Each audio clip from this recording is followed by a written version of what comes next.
Bom, a nova composição da Câmara e também do Senado redefine a divisão de forças no Congresso Nacional a partir do ano que vem. E a gente recebe agora, temos um convidado, deputado federal reeleito, Capitão Derrite. Tudo bem, deputado? Mais uma vez, obrigado por estar aqui conosco na Jovem Pan e parabéns pela reeleição. Obrigado.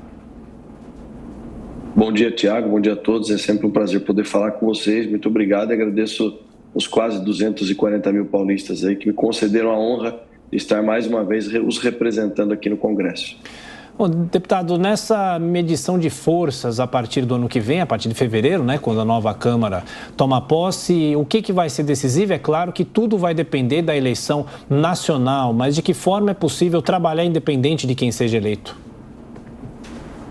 Olha, eu fiquei muito feliz com boa parte da renovação do Congresso, e não só a renovação, mas de um aumento de deputados conservadores, né? Uma representatividade dos valores conservadores acabou aumentando nessa legislatura, com nomes e reforços aí importantes, como Nicolas Ferreira, como o próprio Ricardo Salles.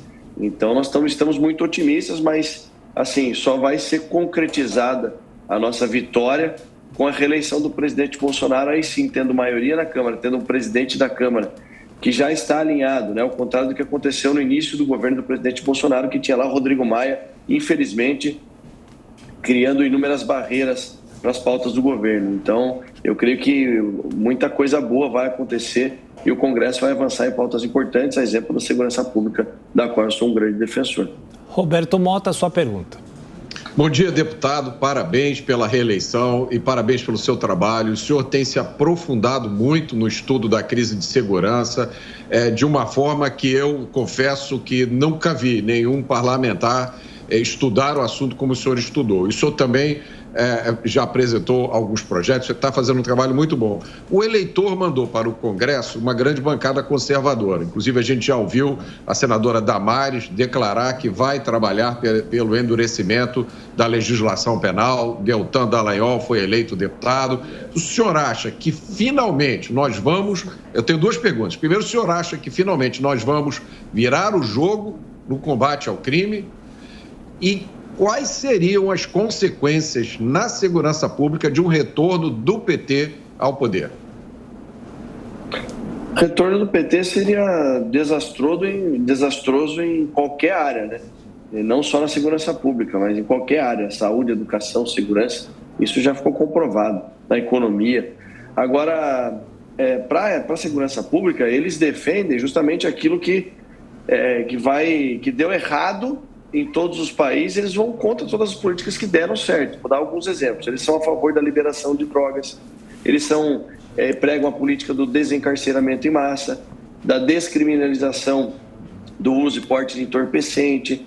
Eles adotam a teoria crítica ou racional, que é aquela que coloca o bandido como um coitadinho, uma vítima da sociedade. Não é, e nós sabemos que não é. Ao contrário do que nós, estudiosos da segurança pública e que acompanhamos o que deu certo mundo afora, a exemplo do que fez Rudolf Giuliani em Nova York, de países europeus que têm índice de criminalidade muito baixa, que adotaram a teoria econômica do crime do premiado Gary Stanley Becker, economista norte-americano, que escreveu sobre isso, dizendo que o crime é uma atividade econômica como outra qualquer. Nós temos que a legislação tem que usar instrumentos para encarecer o custo do crime, fazendo com que os criminosos desistam da atividade delituosa ou de entrar nela ou de permanecer. Então, pensar em um retorno do PT é algo avassalador na segurança pública e qualquer outra área. E nós temos que aproveitar, Roberto, e como eu disse para o presidente Bolsonaro: presidente, vamos vencer a eleição. Passando a eleição, com essa bancada, nós temos que aprovar, passar o rolo compressor, falei até de maneira informal com ele, acabar com visita íntima,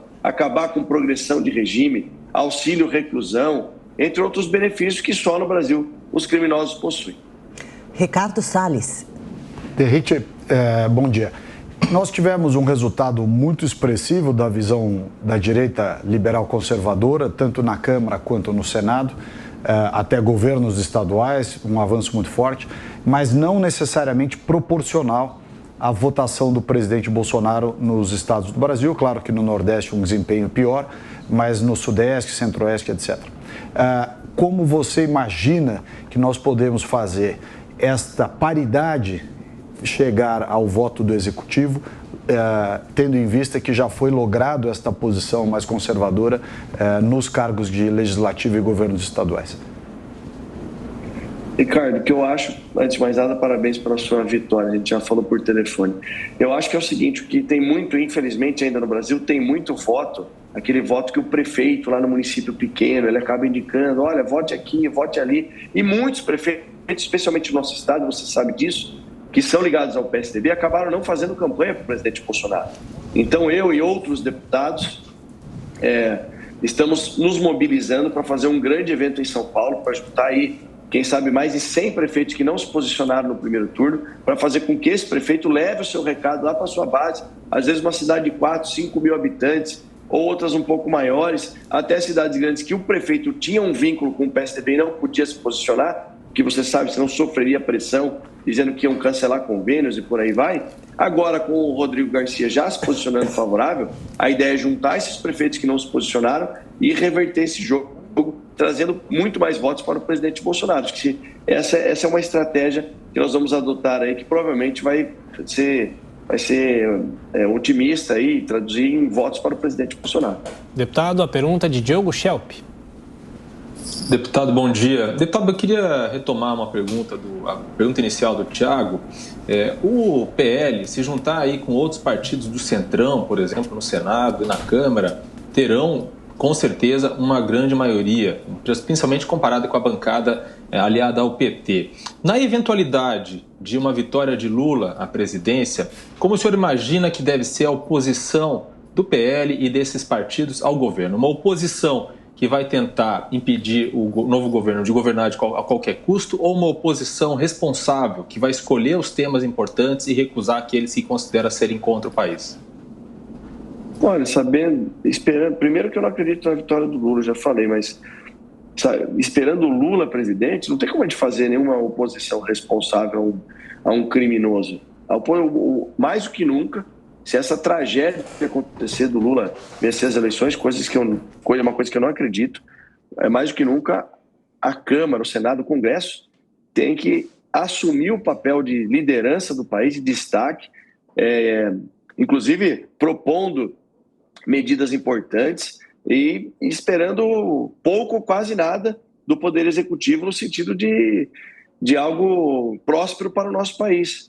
A pauta principal, que teve um destaque grande aí no governo do presidente Bolsonaro, que é a pauta econômica, graças ao trabalho do ministro Paulo Guedes, de medidas importantes tomadas na pandemia, coisa também que foi viabilizada em parte pela aprovação do Congresso Nacional da Autonomia do Banco Central, são coisas que o PT e a esquerda eles pregam justamente o contrário. Então eu não espero, sinceramente, nada de bom que venha do eventual governo da esquerda, e se isso acontecer, eu acho que o Congresso Nacional deve assumir o protagonismo político no país, não esperando nada que venha do Poder Executivo Federal, no sentido de ajudar a população. Agora, o que eu acredito muito, e estou trabalhando muito para isso também, é na vitória do presidente Bolsonaro, e sem dúvida alguma, num segundo mandato dele, sem pandemia, já com um Congresso mais conservador, com a experiência de ambos os lados, né, tanto do Congresso mais experiente, quanto do próprio presidente da República, com a experiência já de um mandato, e sem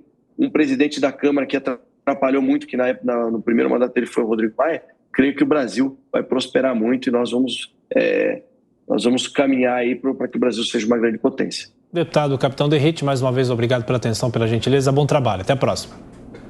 Muito obrigado.